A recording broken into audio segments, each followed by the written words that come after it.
The silence that followed my son's last cry still echoes in my mind 3 years later. I'm sitting here now, finally ready to tell you what really happened that night.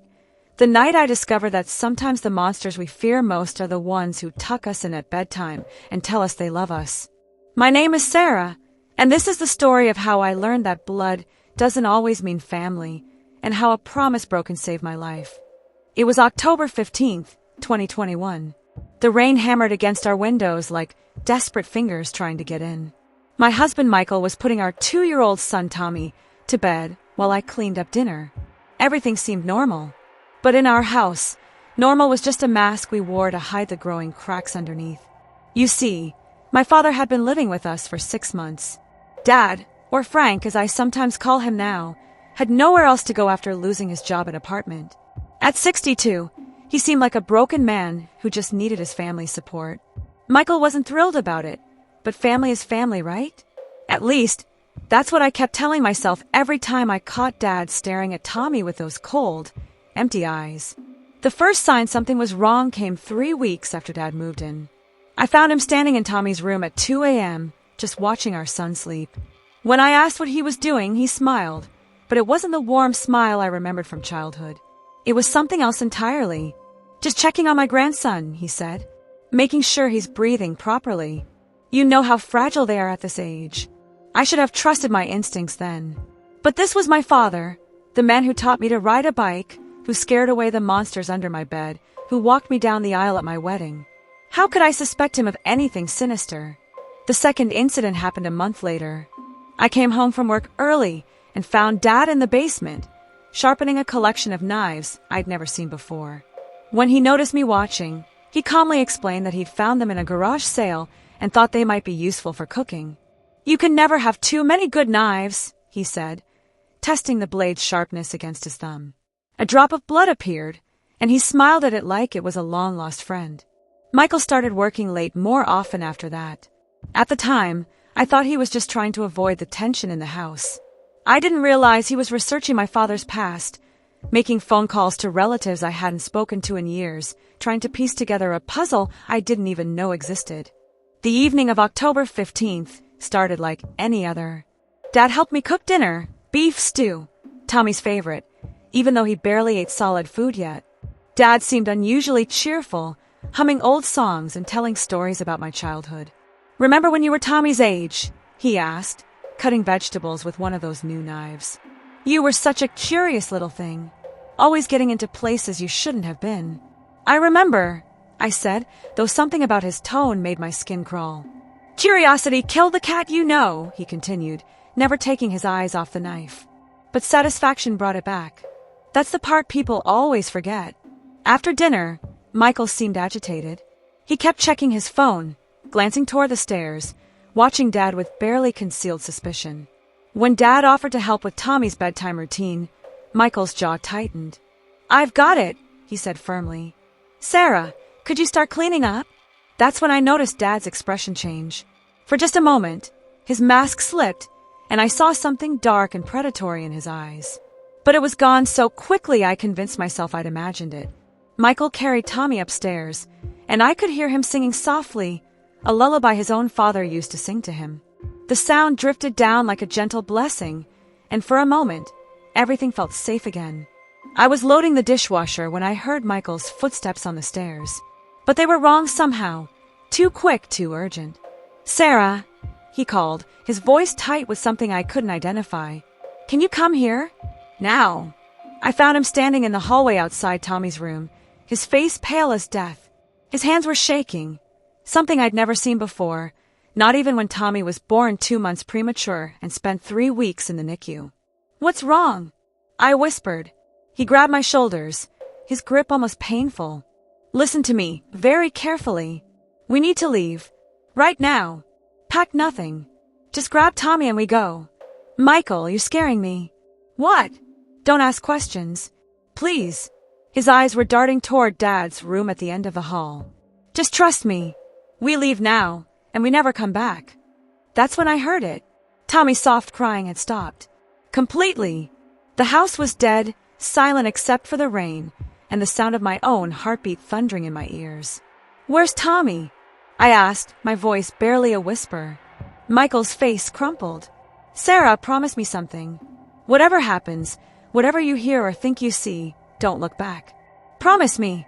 But mothers don't make promises like that. Not when it comes to their children. I pushed past him and walked toward Tommy's room.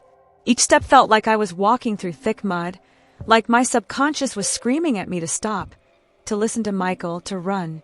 The floorboards creaked under my feet, a sound I'd heard thousands of times but had never seemed so ominous. The door was slightly ajar. Through the crack, I could see a sliver of the nightlights glow, painting the wall in soft yellow. Tommy's mobile was still turning slowly, casting dancing shadows of elephants and giraffes across the ceiling. Everything looked normal. Too normal. Don't look back. Promise me, Michael begged behind me, his voice breaking like glass. My hand trembled on the door handle. Every part of me screamed to listen to him. Every instinct told me to turn around and run. But that maternal force, that primal need to protect my child, overrode everything else. I pushed the door open. In the dim light, I saw my father standing there beside Tommy's crib. His back was to me, and he was humming, the same lullaby Michael had been singing earlier. But his voice was different, hollow, like an echo from the bottom of a well. "Dad!" I whispered. He turned slowly, like he had all the time in the world. His eyes were empty, soulless, like looking into two black holes. And in his hand, he held a blood-stained knife, one of those garage sale knives he'd been sharpening in the basement. "Hello, sweetheart," he said, his voice eerily calm. "I was wondering when you'd check on the baby." That's when I looked at the crib. Tommy lay there motionless, his little Superman pajamas stained with something dark. His eyes were closed, and his chest wasn't moving. The silence wasn't because he'd stopped crying. It was because he'd stopped breathing. My legs gave out. The world tilted sideways. The sound that came out of my mouth wasn't quite a scream. It was something more primal, more animal than human. Michael appeared beside me, and I heard him whisper, "Oh God, no." Now, Dad continued, wiping the blade on Tommy's blanket with careful precision. No need for dramatics. It was quick. He barely felt a thing. I made sure of that. He stepped closer to us, and I could see blood on his hands, on his shirt, even on his face, a small spatter across his cheek that he hadn't bothered to wipe away. "You know," he said conversationally, "I've been planning this moment for a very long time. Ever since the day Tommy was born, really. Maybe even before that." Michael lunged forward, but Dad was ready for him. Despite his age, he moved with surprising speed and strength, slashing out with the knife and catching Michael across the forearm. Blood sprayed across the nursery wall, across the cheerful yellow paint we'd spent hours choosing, across the family photos we'd hung with such care. "Michael, don't," Dad said, almost scolding him. "There's no need to make this harder than it has to be. You were next anyway." That's when I heard the police sirens in the distance, growing louder with each second. Dad heard them too, and for the first time his expression changed. The calm mask slipped, revealing something furious and frustrated underneath. "You called them," he said to Michael, who was clutching his bleeding arm. How disappointingly predictable. "I called them an hour ago," Michael gasped. "When I heard you talking to yourself in the basement, planning it all out, rehearsing what you would do to each of us." Dad's laugh was the worst sound I'd ever heard. Hollow, echoing, completely devoid of humanity. "An hour ago? Oh, Michael, you were already too late. The sirens were close now, maybe 2 blocks away." Dad looked at Tommy's body, then at us, and I could see him calculating, planning his next move. "You know what the beautiful thing about all this is?" he asked, still holding the bloody knife.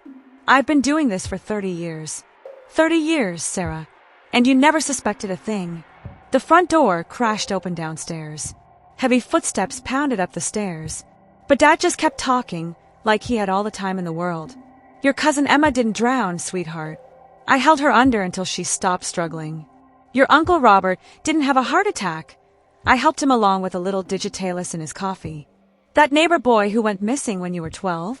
Well, let's just say he didn't run away. The police appeared in the doorway, weapons drawn, but Dad didn't even flinch. And now Tommy," he continued, looking down at my son's still form with something like pride. "My masterpiece.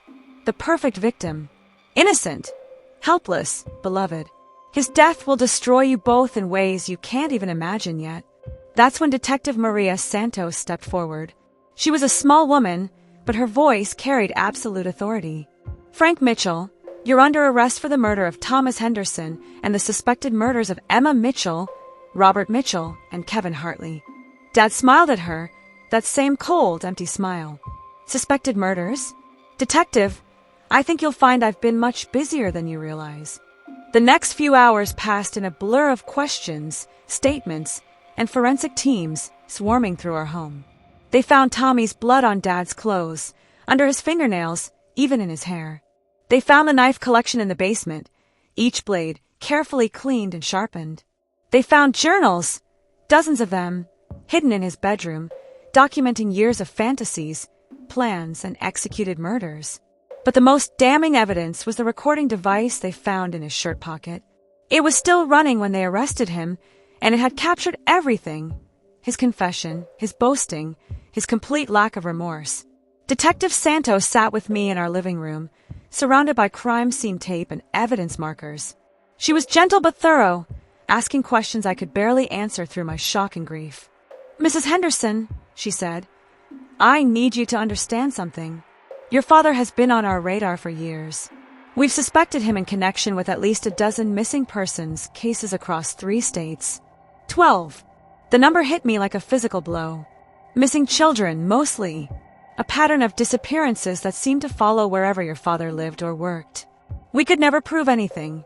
He was too careful, too smart. But tonight, he got sloppy.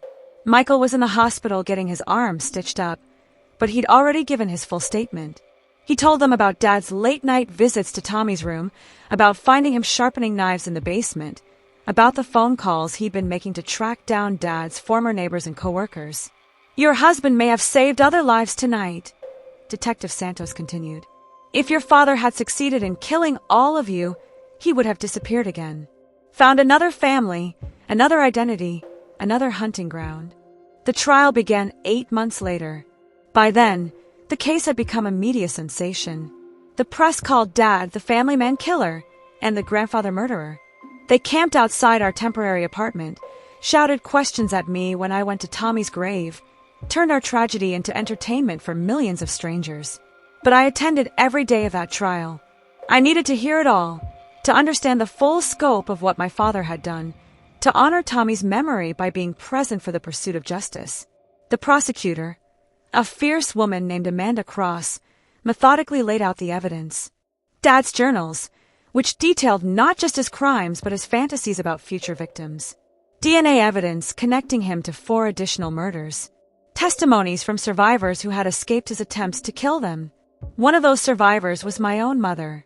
On the 4th day of the trial, Mom took the stand.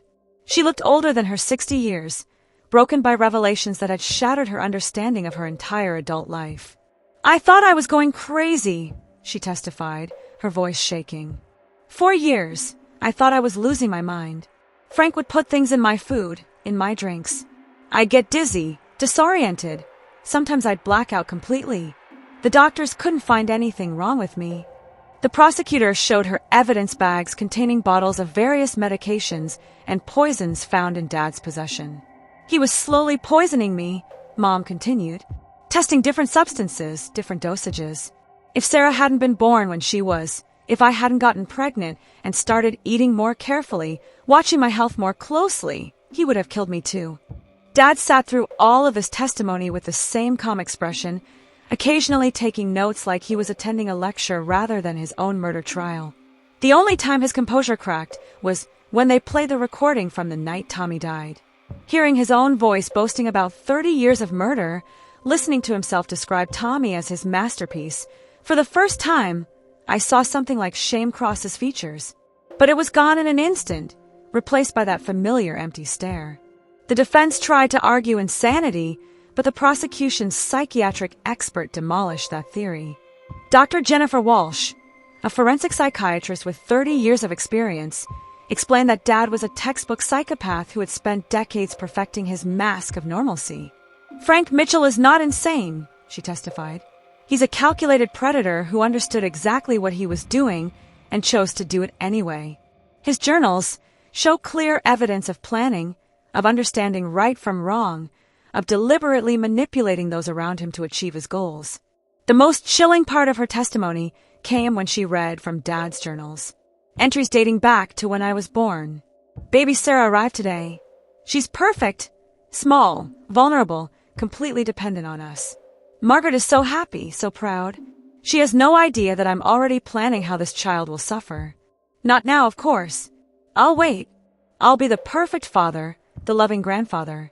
And then, when she least expects it, when she trusts me completely, I'll take everything she loves and destroy it in front of her eyes. There were dozens of similar entries, spanning decades. Plans for murdering me, my mother, eventually Tommy and Michael. Detailed fantasies about how he would execute each killing, how he would cover his tracks, how he would enjoy our terror and pain. But the worst revelation came during cross-examination of Detective Santos.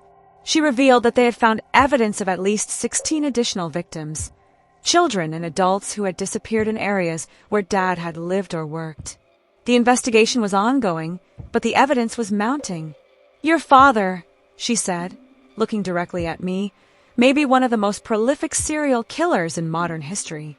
The jury deliberated for less than 4 hours. When they returned, the foreman stood and read the verdict with a clear, strong voice.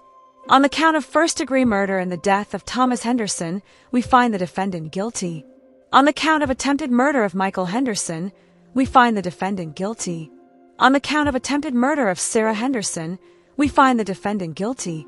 The additional charges for Emma's murder, for Uncle Robert's death, for Kevin Hartley's disappearance, guilty on all counts. Dad showed no reaction. He sat there like a statue while the judge sentenced him to life in prison without the possibility of parole, to be served consecutively for each count. In total, he received 17 life sentences. Before leading him away, the bailiff allowed him to make a statement. He stood slowly, looked directly at me, and spoke in that same calm, conversational tone I remembered from childhood bedtime stories. Sarah, he said, I want you to know that I don't regret any of it. Tommy's death was beautiful, peaceful, and perfect. I only wish I could have completed my work with you and Michael as well. He paused, smiled that cold smile one last time. But don't worry, sweetheart. I've taught others what I know. The work will continue, even from prison. Those words haunted me for months afterward. What did he mean? Who had he taught? Were there other killers out there, trained by my father, carrying on his legacy of horror? Michael and I divorced 6 months after the trial. Not because we didn't love each other, but because every time we looked at each other, we saw Tommy's empty crib and heard that terrible silence. We saw my father's bloody hands and felt the weight of our failure to protect our son. Michael moved across the country, started a new life, found a new love. I get Christmas cards from him sometimes, pictures of his new family, a wife and twin daughters who look nothing like Tommy but remind me of him anyway. I'm happy for Michael. He deserves peace, deserves to escape the nightmare that my family brought into his life. I stayed in our hometown, partly because I couldn't bear to leave Tommy's grave, and partly because I felt I owed it to the other victims to see this through to the end. The investigation into Dad's other crimes continued for 2 years. They eventually connected him to 23 murders spanning 4 decades, making him one of the most prolific serial killers in American history. The FBI created a task force specifically to track down all of his victims and give their families closure. I worked with them, sharing everything I could remember about Dad's travels, his jobs, his relationships. I helped them understand his patterns, his methods, his psychological profile. It was painful work, reliving decades of memories and realizing how many red flags I had missed, how many warning signs I had ignored. But it was also healing work. Each victim we identified, each family we could give answers to, felt like a small victory over the monster who had destroyed my world. 3 months ago, I received a package with no return address. Inside was a journal, Dad's journal, filled with decades of entries detailing his fantasies, his plans, his victims. But this wasn't one of the journals the police had already found. This was new, written during his time in prison.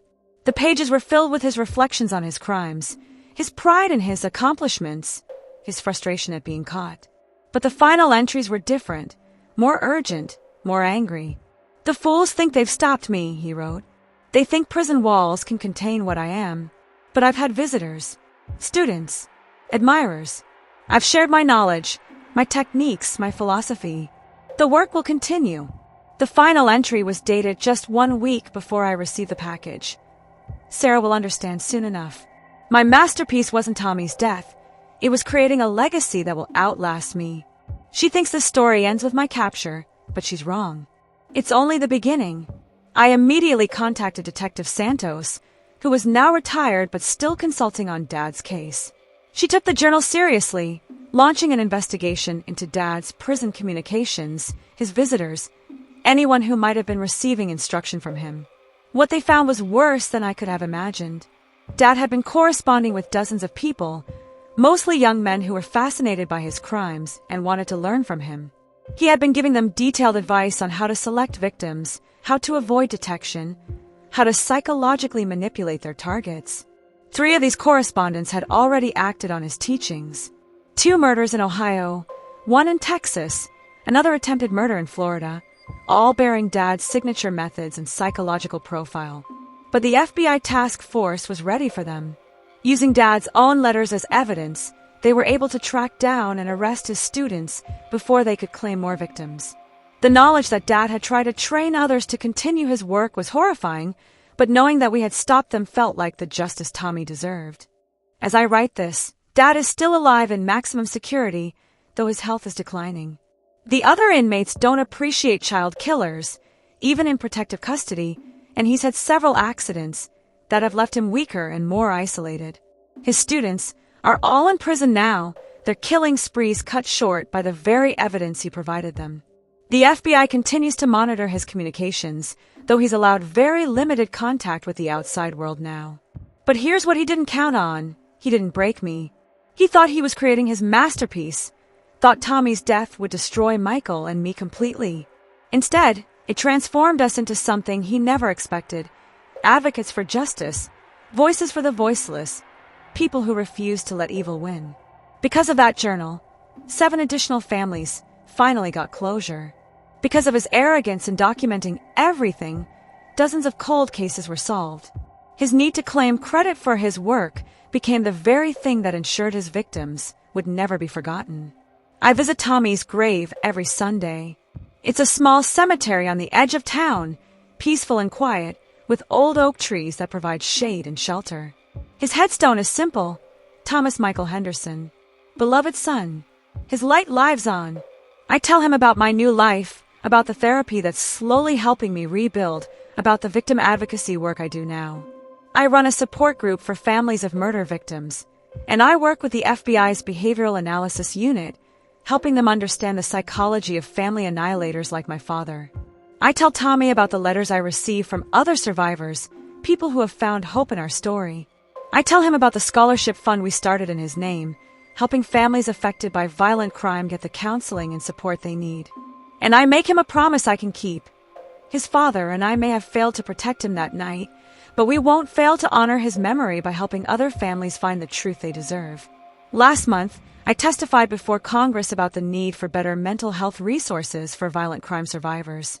I told them Tommy's story, explained how the trauma doesn't end with the trial, how families need ongoing support to rebuild their lives. The bill passed unanimously. It's called Tommy's Law, and it provides federal funding for victim services and family support programs. My son's death is now helping save other families from the isolation and despair that nearly destroyed us. But the story doesn't end there. 2 weeks after receiving Dad's prison journal, something else arrived at my doorstep. This time it wasn't a package, it was a person. A young woman, maybe 25, with hollow eyes and nervous hands that wouldn't stop shaking. She introduced herself as Rebecca Martinez, and she had a story that made my blood run cold. "Your father," she said, sitting in my living room where crime scene tape had once decorated the walls, "he killed my sister." Rebecca's sister Maria had disappeared 15 years ago when she was just 8 years old. The police had assumed she was a runaway, despite the family's insistence that Maria would never leave voluntarily. The case went cold within 6 months. "But I never stopped looking," Rebecca continued. "And 3 months ago I found something." She pulled out a manila folder filled with photographs, documents, and what looked like children's drawings. My hands trembled as I looked through them. These were hidden in an old storage unit your father rented under a false name. The police missed it during their investigation because he'd listed a dead person as the primary renter. The photographs were horrific, not just of Maria, but of other children I didn't recognize. The documents were detailed plans, like architectural blueprints, but for murder. And the drawings. God, the drawings were clearly made by children, depicting scenes of violence and terror that no child should ever have witnessed, let alone experienced. There are dozens of storage units, Rebecca said quietly, scattered across 7 states, all under different names, all containing evidence of crimes the police never connected to your father. We spent the next 6 hours going through everything she'd found. Rebecca had been conducting her own investigation for months, using resources the original police investigation hadn't had access to. She traced credit card records, followed paper trails, even hired private investigators with her life savings. What she'd uncovered was a network of horror that spanned decades. Dad hadn't just been a serial killer. He'd been documenting his crimes, collecting trophies, creating a sick archive of his victims' suffering. But there was more. Hidden among the documents were communications with other people, individuals who shared Dad's twisted interests and had been trading advice, techniques, even victims with him for years. Your father wasn't working alone, Rebecca said. He was part of a group, a network of killers who helped each other, protected each other, enabled each other. The revelation hit me like a physical blow. All this time, I'd thought Dad was a lone monster, a singular evil that had infected our family. But he was part of something bigger, something more organized and more terrifying than I'd ever imagined. We called Detective Santos immediately. Even in retirement, she dropped everything and drove 6 hours to meet with us that same night.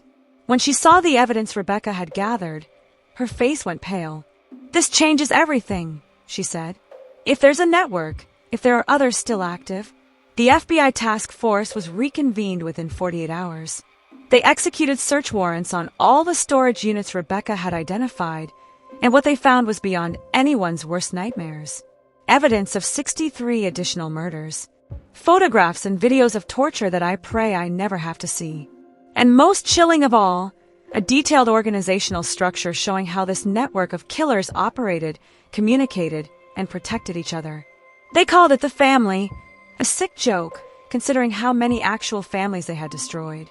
Dad had been one of the founding members, recruited in his early 20s by an older killer who recognized his potential for evil.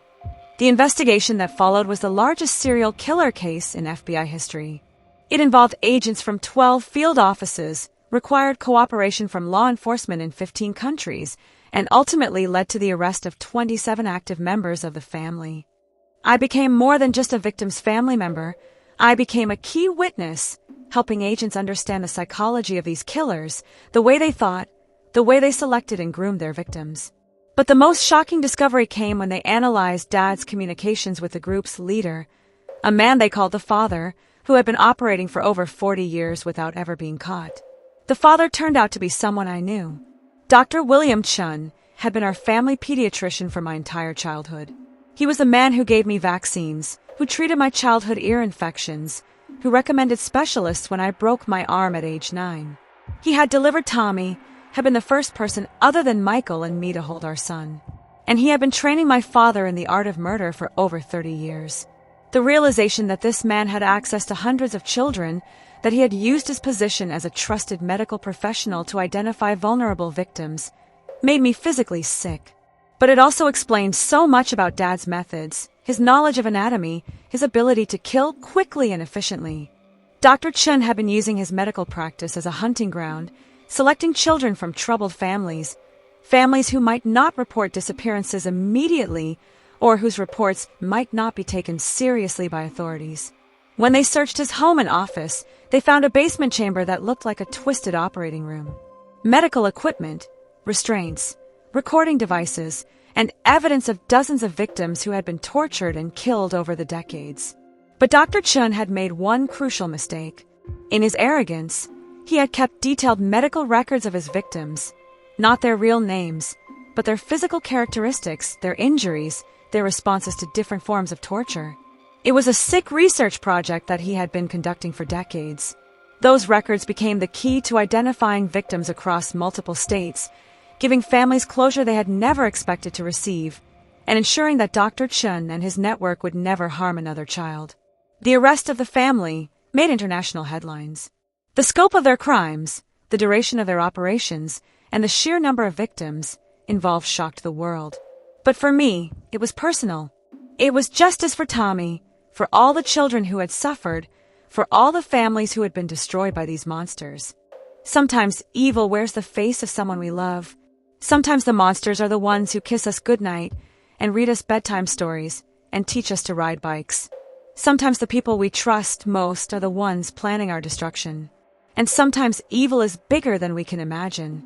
Sometimes it's organized, networked, protected by people in positions of trust and authority. Sometimes the horror we think we understand is just the tip of an iceberg that runs deeper and darker than our worst nightmares. But here's what I've learned in these 3 years of hell and healing. Even in our darkest moments, even when we break every promise and turn to look at the horror behind us, the truth has a way of rising to the surface. My father thought he was teaching me about the nature of evil, about how easily love can become betrayal, about how quickly safety can turn to terror. He thought his masterpiece would be a lesson in helplessness and despair. He was wrong. His masterpiece became a lesson in resilience, in the power of love to transcend even the worst betrayal, in the ability of human beings to take the worst evil can dish out and transform it into something meaningful, something healing, something good. But more than that, it became a lesson in the importance of never stopping, never giving up, never accepting that justice is impossible. Rebecca Martinez taught me that. She showed me that sometimes the authorities miss things, sometimes the system fails, and when that happens, it's up to us, the survivors, the families, the ones left behind, to keep fighting. 3 years later, I can finally sleep through the night. Not because the pain is gone, it never will be, but because I know that Tommy's silence wasn't the end of the story. It was the beginning of justice, the beginning of a fight that continues every day, in courtrooms and therapy sessions and support groups and congressional hearings. A fight to ensure that monsters like my father don't win, don't get the last word, don't succeed in destroying the love and hope they try so hard to extinguish. Tommy would be 5 years old now. He'd be starting kindergarten, learning to read, asking a million questions about everything he saw. I'll never get to see him grow up, never get to watch him discover the world, never get to be the mother I dreamed of being. But I get to be something else instead. His voice in the world, his champion for justice, his legacy of love transformed into action. And now, thanks to the investigation his death sparked, 96 families have answers they never thought they'd get. 96 children who were never forgotten, whose deaths finally have meaning. And that, I think, is a masterpiece my father never could have imagined.